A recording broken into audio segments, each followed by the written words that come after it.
میں نے جب یہ کہا کہ بدعتی کے پیچھے نماز نہیں ہوتی، میں نے ایک حدیث کوٹ کی، میں نے یہ تو نہیں کہا یہ بدعتی ہیں۔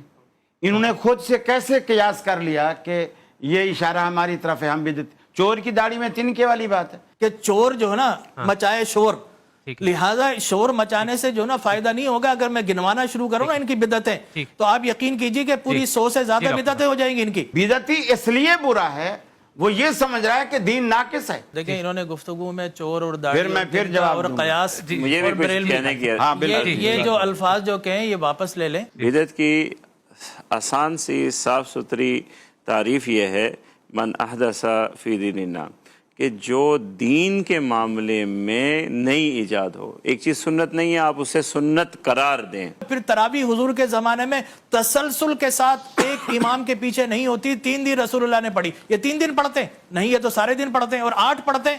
8 کہیں سے کسی حدیث سے ثابت نہیں ہے، یہ پڑھتے ہیں، بدعت ہے یہ۔ میں کراچی سے بات کر رہا ہوں، اویس۔ جی اویس صاحب فرمائیے۔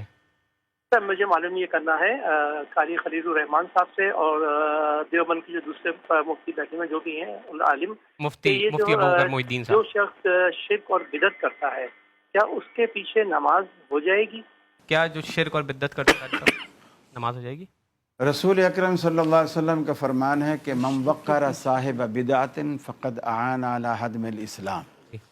جس بندے نے کسی بدعتی کی توقیر کی، عزت کی، اس کو وقار بخشا، اس نے گویا اسلام کو گرانے میں اس کی مدد کی۔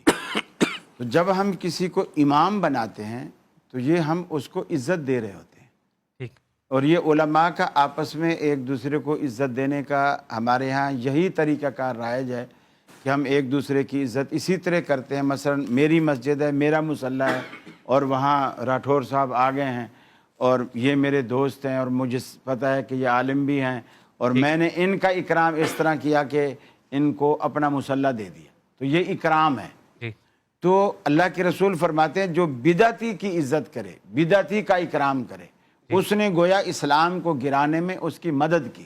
تو امام بنانا اس کا اکرام کرنا ہے، تو ایسے لوگوں کو اکرام نہیں دینا چاہیے جو خلاف سنت زندگی گزارنے والے ہوں اور نماز بھی خلاف سنت پڑھانے والے۔ جہاں تک وہ بدعت کی بات ہے تو بدعت حسنہ ہو یا بدعت سیئہ ہو، ہمیں اس کو واضح کہہ دیں کہ بدعت بدعت ہے، اور بدعت کرنے والے کو امام جماعت نہیں بنانا چاہیے، بدعت کرنے والے کو ممبر پر نہیں بٹھانا چاہیے۔ بہت خوب۔ میں یہاں پر لائیو کال میں آپ دکھا رہا ہوں، لائیو کال بہت دیر سے ہو گئی ہے، لائیو کال۔ وہ سوال ایک چیز میری طرف منسوب کی ہے، اس جی ڈاکٹر، آپ اتنا زیادہ آپ کی اجازت سے، جذباتی نہ ہو۔ نہیں اتنی دیر میں دونوں کی باتیں ہو میرے جاتی بھی سوال کا جواب دے دیجیے گا نا ایک ساتھ ہی، اچھا چلو ٹھیک ہے نا؟ دیکھیے جہاں تک بدعت ہے، ہم نے ہر چیز کو بدعت بنا دیا، ٹھیک ہے نا، قولاً، ٹھیک ہے نا، عملاً تو سب کرتے ہیں۔ حرمین شریفین میں آپ چلے جائیں، باپ دادوں کے نام لکھے ہوئے، گیٹ کے اوپر لکھے ہوئے، سامنے جناب اپنا بے شمار جو ہے جوس فرنچائز ادھر ہیں، ٹھیک ہے نا۔ میں نے تو یہاں تک دیکھا کہ آج کل صاحب جو ہے وہ گرمی ہو تو امام پیچھے ہو گیا، لوگ آگے کھڑے ہوئے۔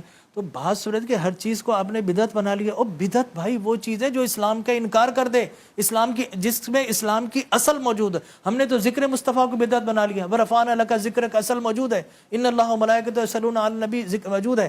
لہٰذا کوئی گستاخ رسول ہے اس کے پیچھے نماز نہیں ہوگی، گستاخ صحابہ کے پیچھے نہیں ہوگی، گستاخ اہل بیت کے پیچھے نہیں ہوگی، مشرک کے پیچھے نماز نہیں ہوگی۔ اور بدعت جو ہے وہ میں سمجھتا ہوں کہ اس کے لیے اتنی زیادہ تعویلات آ گئی ہیں، ہمیں دیکھنا چاہیے کہ بدعت ہے کیا۔ اس کا من سن سنتا حسنتا فلہ اجرها واجر من عمل بها الى یوم القیامہ، یہ حدیث مبارک کا جس نے کسی اچھے کام کا کہ جو کسی اچھے طریقے پر کسی نے آغاز کیا تو اللہ اس کو اجر عطا فرمائے گا، بعد والوں کو بھی۔ تو یہ دونوں چیزیں بیلنس ہے۔ دیکھیں تراویح کیا ہے، حضرت عمر ہادی نعمت البدع، ٹھیک ہے نا، ہمارے شیخین نے قرآن کو جمع کیا، تو اس کی بہت ساری تفاصیل ہیں۔ اور آپ یہ دیکھیں کہ کسی کی جانب پتھر پھینکیں گے تو چھینٹے آپ کے پاس بھی آئیں گے۔ میں آپ کو 100 سے زیادہ بدعات ایسی بتا سکتا ہوں ان طبقات کی کہ جو دوسرے پہ بدعت کا الزام لگاتے ہیں، حرم کعبہ سے لے کر دیگر جگہوں تک۔ لیکن میں یہ سمجھتا ہوں کہ ان چھوٹی چیزوں سے بدعت میں جمع نہ کریں۔ بالکل، اس کی اصل بھی وہ دیکھنے ہے کی جو ضرورت ہے۔ اسلام کے کسی اصول سے ٹکرا جائے۔ بات جو اصل کھڑی ہوئی تھی وہ تو آپ نے ختم ہی کر دی۔ بات کھڑی ہوئی نہیں تھی، بیٹھ گئی اب۔ نہیں بیٹھی، کون سی بات؟ وہ جو پہلے کون سی بات؟ بدعت والے مسئلے والی، بدعت والے مسئلے پہ کیا بات کرنی ہے آپ نے؟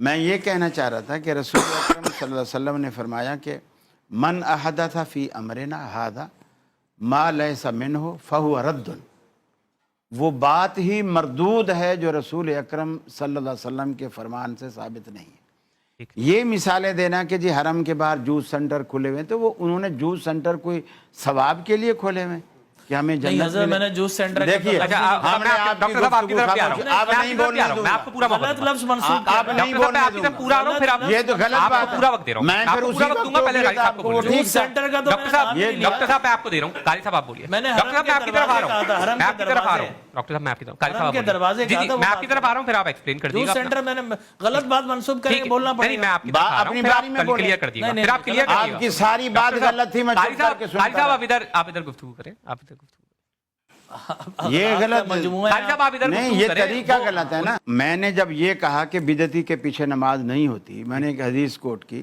میں نے یہ تو نہیں کہا یہ بدعتی ہیں۔ انہوں نے خود سے کیسے قیاس کر لیا کہ یہ اشارہ ہماری طرف ہے، ہم بدعتی؟ چور کی داڑھی میں تنکے والی بات ہے۔ میں نے نام ہی نہیں لیا، نہ بریلوی نام لیا، نہ دائیں بائیں نام لیا، کچھ بھی نام لیا، حالانکہ مجھے توقع نہیں تھی بیسوی صاحب سے کہ یہ میری حمایت نہیں کریں گے، لیکن عجیب میں حیران رہ گیا کہ میسوی صاحب نے سب سے پہلے کہا کہ بالکل صحیح بات ہے، بدعتی کے پیچھے نماز نہیں ہوتی، اس کو امام نہیں بنانا چاہیے۔ قرآن مجید کہتا ہے قُلْ هَلْ نُنَبِّئُكُمْ بِالْأَخْسَرِينَ أَعْمَالًا الَّذِينَ ضَلَّ سَعْيُهُمْ فِي الْحَيَاةِ الدُّنْيَا وَهُمْ يَحْسَبُونَ أَنَّهُمْ يُحْسِنُونَ صُنْعًا۔ فرمایا کیا میں تمہیں تمہارے اعمال کا گھاٹا نہ بتاؤں کہ لوگ عمل کرتے ہیں اور وہ اپنے تائیں یہ گمان کر لیتے ہیں ہم تو اچھا کر رہے ہیں، بڑا نیکی کا کام ہے، خوبصورت کام ہے، لیکن اللہ کہتا ہے وَهُمْ يَحْسَبُونَ أَنَّهُمْ يُحْسِنُونَ صُنْعًا، وہ خود اپنے تئیں گمان کرتے رہتے ہیں، لیکن ہم ان کے سارے عمل ضل سعیہم فی الحیات الدنیا، ہم سارے عمل ان کے دنیا میں برباد کر دیتے۔ بدعتی ایک ایسا شخص ہے جو دین کو نامکمل سمجھتا ہے، وہ یہ سمجھتا ہے کہ اللہ کے رسول نے نعوذ باللہ یہ دین میں اتنی بڑی کمی تھی جو میں نے آ کے پوری کی۔ ظاہر بات ہے پہلے سے وہ چیز دین میں نہیں تھی، تو بدعتی اس لیے برا ہے، وہ یہ سمجھ رہا ہے کہ دین ناقص ہے، جبکہ اللہ تعالیٰ نے قرآن پاک میں کہہ دیا الیوم اکملت لکم دینکم واتممت علیکم نعمتی ورضیت لکم الاسلام دینا۔ دین مکمل ہے، اگر کوئی اس کو نامکمل سمجھتا ہے، پھر اللہ کے رسول نے مثال دے کر آپ نے فرمایا کہ روز آخرت آب کوثر پر میں پانی پلا رہا ہوں گا، کچھ لوگ آئیں گے، ان کے وضو کے اعضاء چمکتے ہوں گے، فرشتے مار مار کے انہیں بھگائیں گے، اور میں کہوں گا آنے دو میری امت کے لوگ ہیں، فرشتے کہیں گے انک لا تدری ما احدثوا بعدک، آپ کو اللہ کے حبیب نہیں معلوم انہوں نے آپ کے بعد دین میں کیا کیا خرافات اور بدعات پیدا کی، تب میں فرماؤں گا سحقن سحقن لمن غیر عبادی، لعنت ہو دوری ہو ان لوگوں پر جنہوں نے میرے بعد میرے دین میں تبدیلیاں کی۔ ڈاکٹر صاحب آپ سے بھی مختصراً میں چاہتا ہوں جو دیکھیں میں یہ تو پہلے کر بیٹھے تھے، دیکھیں نہیں اب جواب دیکھیں، انہوں نے گفتگو میں چور اور پھر میں پھر جواب اور دوں گا۔ قیاس مجھے بھی اور کچھ بریلوی کہنے کی ہاں بالکل، یہ جو الفاظ جو کہیں یہ واپس لے لیں، ٹھیک ہے۔ پہلی بات تو یہ ہے کہ ہر نیا عقیدہ بدعت ہے، ٹھیک ہے نا، نئے عمل تو قیامت تک جاری و ساری ہے، ادھر بیٹھے ہوئے یہ بھی نیا عمل ہے، یہ رسول اللہ کے زمانے میں نہیں تھا، اپنی بات کو انہوں نے خود اپنے اوپر لے لیا۔ حضور کے زمانے میں ایسا کوئی عمل نہیں تھا کہ میڈیا اور اس پر جا کر آپ ٹاک شو کریں گے اور یہ کریں گے اور وہ کریں گے، یہ بھی بدعت اور دین کا کام کر رہے ہیں، ٹھیک ہے نا۔ اسی طریقے سے قولا تقول لما تصف هذا حلال وهذا حرام لتفتروا على الله الكذب، دین کے اندر جو حرام اور حلال کے فتوے دیتے ہیں لوگوں کے لیے، اللہ اور رسول کا اس سے کوئی تعلق نہیں، یہ منصب صرف اللہ کا ہے اور اس کے نبی کا ہے۔ اب اگر آپ یہ کہتے ہیں کہ حضور نے یہ بھی فرمایا علیکم بسنتی وسنت الخلفاء الراشدین المہدیین، کہ میری سنت کو پکڑو، میرے خلفائے راشدین کی سنت پکڑو۔ حضور اکرم صلی اللہ علیہ وسلم کے زمانے میں ثابت کر دیں کہ قرآن کو ایک کتاب کی شکل دی گئی ہو، لیکن صحابہ کرام نے قرآن کو کتاب کی شکل دی۔ پھر اس کے بعد جناب پھر تراویح حضور کے زمانے میں تسلسل کے ساتھ ایک امام کے پیچھے نہیں ہوتی، 3 دن رسول اللہ نے پڑھی۔ یہ 3 دن پڑھتے ہیں نہیں، یہ تو سارے دن پڑھتے ہیں، اور 8 پڑھتے ہیں، 8 کہیں سے کسی حدیث سے ثابت نہیں ہے، یہ پڑھتے ہیں، بدعت ہے یہ، ٹھیک ہے نا۔ اسی طریقے رسول اللہ سے انہوں نے کر لیا نا، آپ سنتے جائیں مجھے۔ اسی طریقے سے انہوں نے حرم کے دروازے، کیا رسول اللہ نے اپنے والد کے نام پہ باب عبداللہ لکھا؟ کیا رسول اللہ صلی اللہ اور حرم جو ہے وہ عبادت کی جگہ ہے، یا اس لیے لکھا ہے کہ حرم کو عزت مل جائے یا اس لیے لکھا ہے کہ ان کو عزت مل جائے؟ اسی طریقے سے باب فہد، کیا حضور نے، حضرت عمر نے، حضرت علی نے، حضرت عثمان نے، حضرت ابو بکر نے رکھے نام؟ نہیں رکھے، یہ رکھتے ہیں۔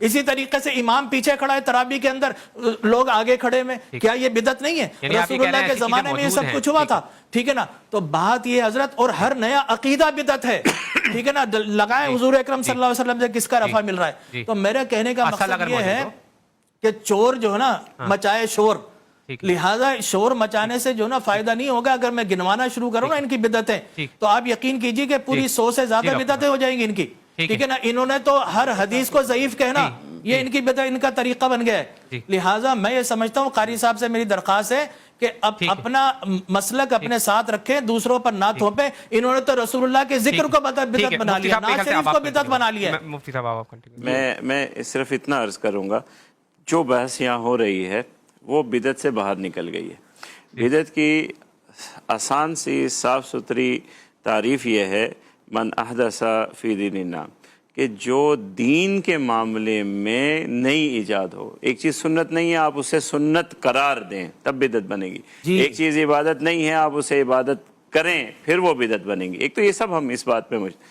دوسری بات یہ ہے کہ اب ایک شخص آپ کے یہاں بدعتی ہے، اب آپ اسے عزت کرام نہ دیں، اس حد تک میں اتفاق کرتا ہوں کہ آپ اسے اپنی مسجد میں امام نہ بنائیں، عزت نہ دیں، نہ بنائیں، آپ اپنے آدمی کو امام بنائیں۔ لیکن اگر کہیں جماعت ہو رہی ہے اور ایک جو آپ اسے بدعتی سمجھتے ہیں وہ جماعت کروا رہا ہے، کیا آپ اس کے پیچھے نماز پڑھیں یا اپنی علیحدہ نماز کریں؟ ہمارے نزدیک نماز اس کے پیچھے مکروہ ضرور ہے، لیکن تنہا پڑھنے سے بہتر یہ ہے کہ وہیں جماعت کے ساتھ پڑھیں آپ، اس کے پیچھے نماز ہو جاتی ہے۔ کیونکہ جو کلمہ گو ہے، جب اس کی نماز صحیح ہے تو اس کے مقتدی کی نماز اس کے پیچھے ہو جائے گی۔ ہم یہاں سب اتحاد کے لیے بیٹھے ہیں، اگر ہم وہی پوائنٹ پہ آ جائیں گے آپ کی نماز اس کے پیچھے نہیں، اس کی نماز اس کے پیچھے نہیں، اس کی حرم میں نہیں، اس کے فلانے کے پیچھے نہیں، تو ہم یہ کیا درس دے رہے ہیں؟